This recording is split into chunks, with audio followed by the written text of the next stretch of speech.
Hi everyone, this is Lolly again, and I'm back with more rummy cubes. I did a video, and I'll give you the link to decorating rummy cubes, and these are the ones that I showed on the first video.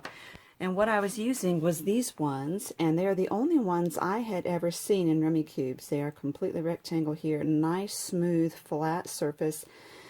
And these belong to our game, but like I said, every game that I have seen since then have all been like this. Well, then I got on eBay and ordered just some tiles, and they came like this. Now, let's see if I can get that to show. There is etching on this. These are actually etched into, you can hear that, these are etched into the tile, and they're roughly the same size, but they're also beveled edge. So it's flat for a while, and then it angles down toward the sides here, which create a little bit of a problem there.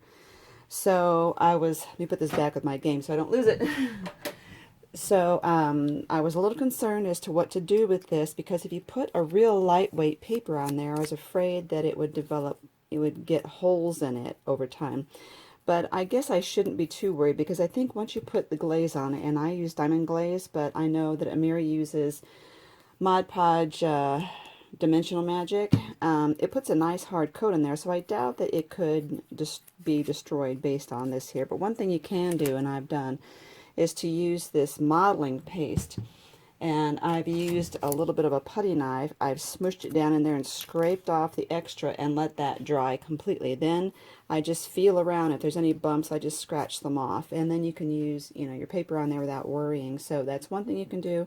Or you can take your chances with this. Plus, if you're using cardstock instead of lightweight paper, it would be okay as well. Now, here's lightweight paper, but I went ahead and put this on a base of cardstock, so I could just use it on here without being too worried about it. So once I have gotten one of these, let me move these out of the way. Excuse me. I've just been cutting 1.5 by 1 inch pieces of paper, and I just take one and I lay it on here to see if it's roughly the right size. Sometimes I do trim a teeny fraction off of there, and I know Amira also likes to just sand it down once she's gotten it. So sometimes I also do distress ink around there, but I find I'm getting pretty messy when I do that. So then I take the Mod Podge. Let me get some of this out here and show you, instead of just telling you I'm Mod Podging it, because with these ones, since the edge is beveled, I'm going to use a floppy brush. It's not the greatest, but so with the Mod Podge, I'm making sure I get a good coverage, but I also want to get that little little beveled area in there and get that coated as well. Okay, then cap this before I forget. Put that brush down there. Then I put it on there, make sure it's nice and even, and I kind of push down and hold it just for a little bit, because it likes to slide for a bit when you first get it on there. Then, because of those beveled areas, I'm just pushing the paper down onto that bevel to make sure that's a good fit. And I'm pushing pretty firmly. And I go back and I do it again. And usually after a couple times of doing this, the paper will stay nice and even and attached all the way around and onto the beveled edge there. Okay, and then I set that aside to dry for about 20 minutes. So once that's dry, and you notice on this one, I did use some words that I have printed by using white ink and black highlight on the computer, cut some off. This is a poo sticker and it says friends. This is a book page, and I really do like using book pages. I've got some here. These ones were more glossy, and so when I colored on them in marker, I was afraid that when I put the clear coat on it, it might make this bleed. So I used a clear fixative spray on that.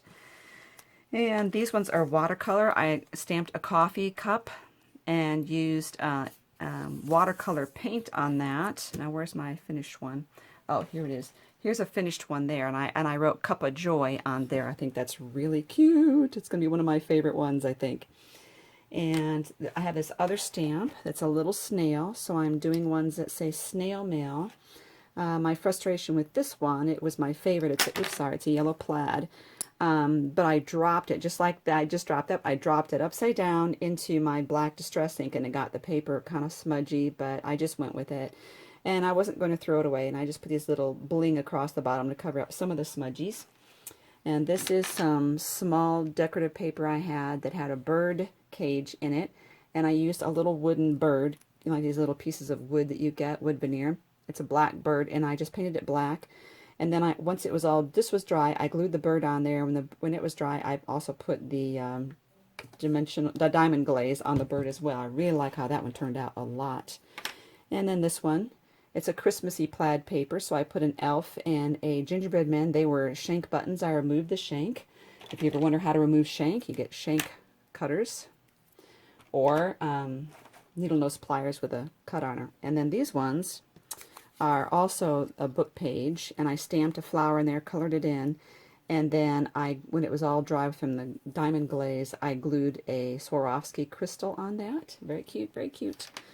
And this is also a stamp. It's to look like canceled mail, so I really thought that was adorable. I'm going to love working with that one. So let's see, I've got one of these. It was also a book page. This is going to be different because I glued a piece of gold ribbon across there. We'll see what happens with that when I use the diamond glaze. I'm stepping out in faith here. And these are tiny little heart stamps that I put in there.